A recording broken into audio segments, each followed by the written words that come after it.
talk about in other company, and it's a risk, is that there were people like Buddha, Jesus, Muhammad, and those guys, and what they were great teachers. Now, the problem with life is, after the teachers come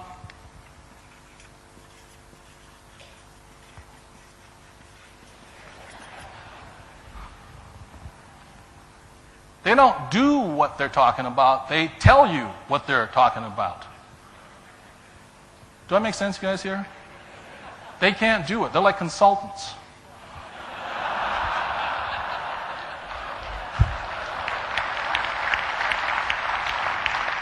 One of the definitions of consultants I heard was this: a consultant is somebody who can tell you how to have, in 75 different ways, the most erotic sex possible. They can tell you how to do it, but they can't find anybody to do it with.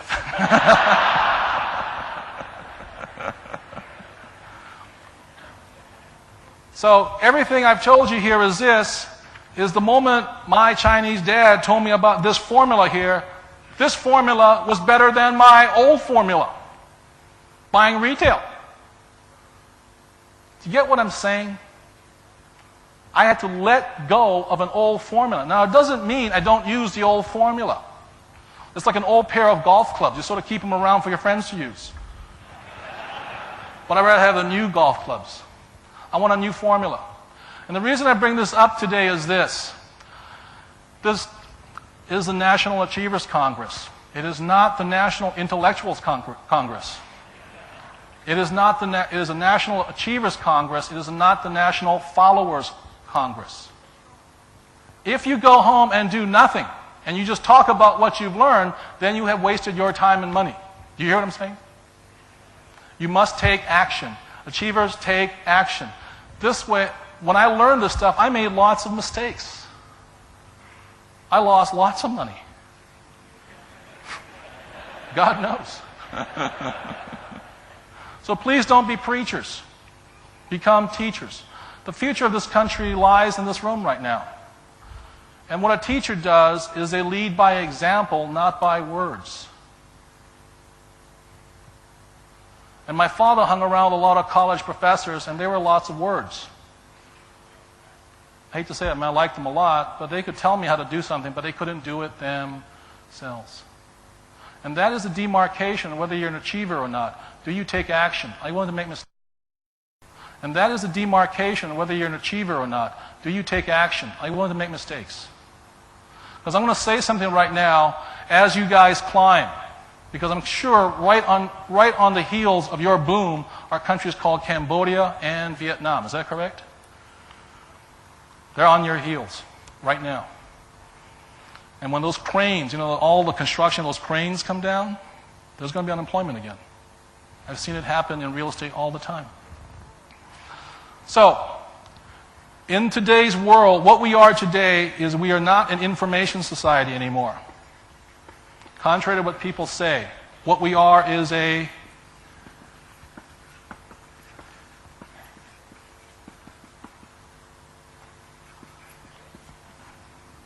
learning society.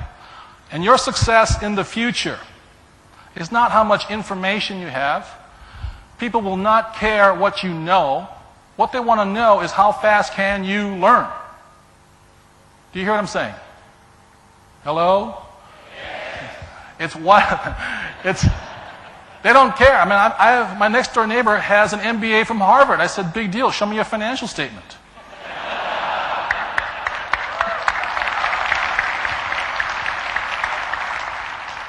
So the key to the future is how fast do you learn? How fast can you drop your old winning formula and adopt a new winning formula? That will be the question. If you go home today and you just talk about this stuff, then you're a preacher. You've got to take action. Do I make sense, you guys here? The key to your competitive edge is how fast can you lead? How fast can I adopt a new idea? As soon as my Chinese father showed me how I could make $1 million faster, did I argue? No. I said, tell me more, man.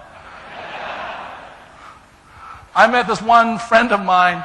She has been working 50 years. She is so proud. I mean, bless her soul. She's got $500,000 in savings, earning 5%. Oh, jeez. I said, I can make that in a day. But she wants to hang on to her what? Winning formula. Because that's what she was taught. That is her winning formula. And what prevents, I'll say it again and again, what prevents people from success is they hang on to an old formula and do not adopt a new formula. Have I made my point today? So, thank you.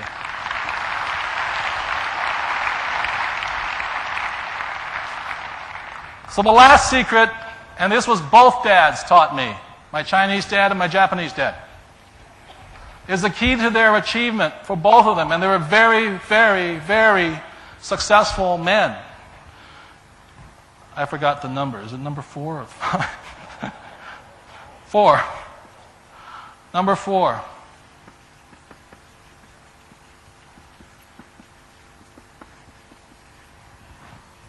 Make mistakes. Because when you go to school, if you make too many mistakes, what do? They punish you. You get thrown out. They call you stupid. I've been called stupid many times in my life. Now, this here is the big secret of achievers. Achievers are willing to take risks.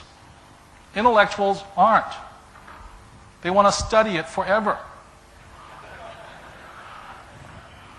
Ever seen a baby learn how to walk? The baby, stands up and falls down, and stands up and falls down. Then what do? Stand up again. Does the baby go, boom, oh, I'm a failure?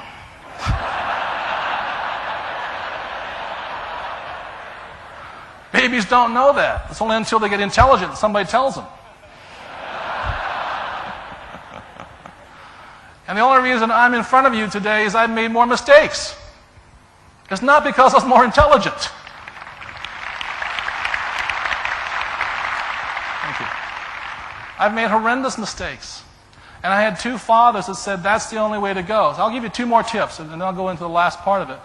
Is my rich dad said this. He says, never say I can't afford something. Okay, that's one tip. The other one is this. I forgot what it was. Oh. Watch out for your friends. Choose your friends carefully. Because as you achieve, how many people have met people that want to hold you back? They get jealous of your success. I found a deal the other day where the government was going to pay me 16% interest on my money secured by real estate. Now, did I go and question the government? No, I took the deal. If I got screwed, no big deal. But if I didn't, I got 16%. My neighbor gets 4% on his money, and he came and gave me every reason why I wouldn't get that deal. He's talking about it. I'm putting 16% in my pocket. But every day he comes up to me and says, you're going to lose money. I said, so what? And because in his world, it's not okay to make what? Mistakes. Okay? Oh, the last thing, for those of you who are the Imelda Marcuses of the world, who love the Rolex watches, which I do, and the Brioni suits, and the Ferragamo shoes, I love it. I am Imelda Marcos in the male form.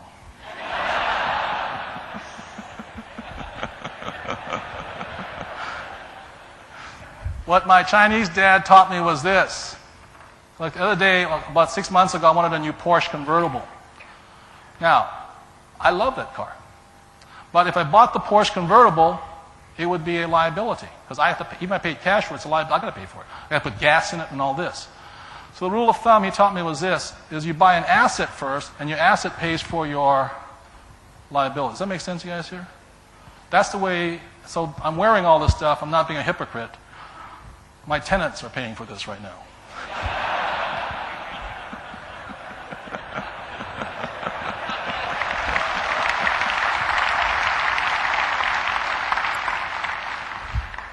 So I'll close with this, about making mistakes. I've been bankrupt twice.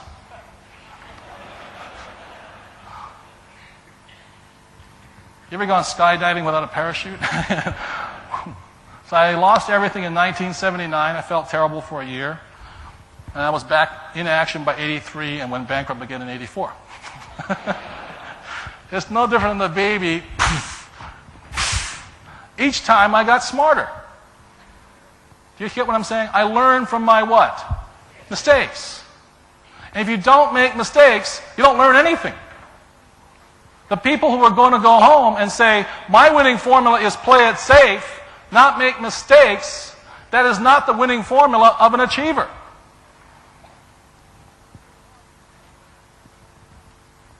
And what's really hard being Asian is, I tell you what, when I went bankrupt, I lost face.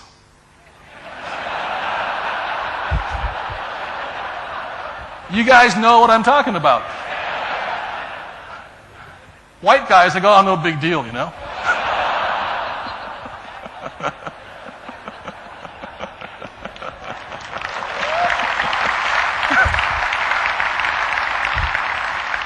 And what holds us Asians back is we got to look good. We're going broke, but we're looking good.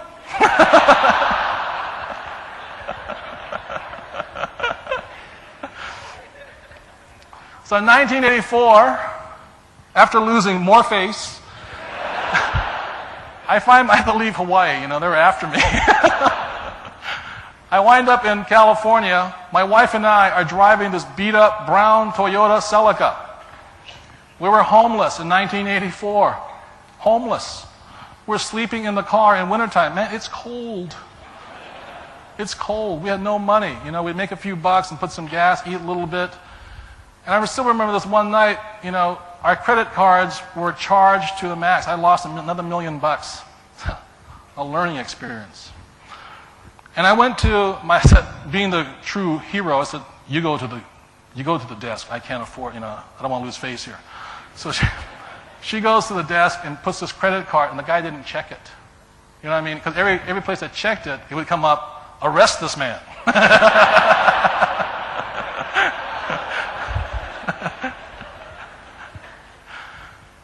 So the desk clerk didn't check it. And I went, oh my, we're not homeless tonight. And I still remember to this day, 1984, sitting in the Sixpence Motel in Del Mar, California, huddling from the cold. An utter failure. Hugging my wife. As a man, I can't even provide for my wife. We're just hugging and I'm crying, you know, going, how could I screw up so badly? And she says, don't worry, I'll go and buy some Kentucky Fried Chicken. You'll feel better. So I still remember sitting there eating Kentucky Fried Chicken, taking a shower after 5 days of not bathing, watching the TV set, you know, going like this. I owe bills up to my eyeballs. People will not talk to me anymore. And it's only one thing that pulled me out. And I had an English teacher who taught me Shakespeare.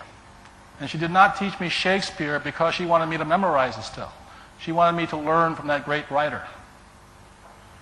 And I memorized this poem. And as I sat there huddling with my wife, an utter failure, bankrupt again, another big mistake.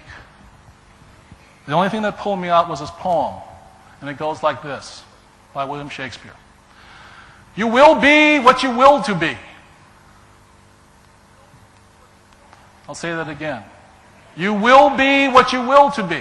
It has nothing to do with the economy. It has nothing to do with the grandiose growing of Malaysia here. It's up to you. I wanted to be a rich man. The only thing that pulled me out was my will to be a rich man. And I don't care if you want to be the best actor, the best athlete, the best mother, the best salesman. The only person when you look in the mirror is you. It is your will, nobody else's. You look in that mirror and you go, it's me. So this poem, I'm sitting on that bed, hugging my wife, crying my eyes out. And I said, the only thing that's going to pull me out of this mess is my will, because I wanted to quit. I wanted to give up. And the poem goes like this. You will be what you will to be. Let failure find its false content in that poor word environment. But spirit scorns it and is free. It conquers time. It masters space.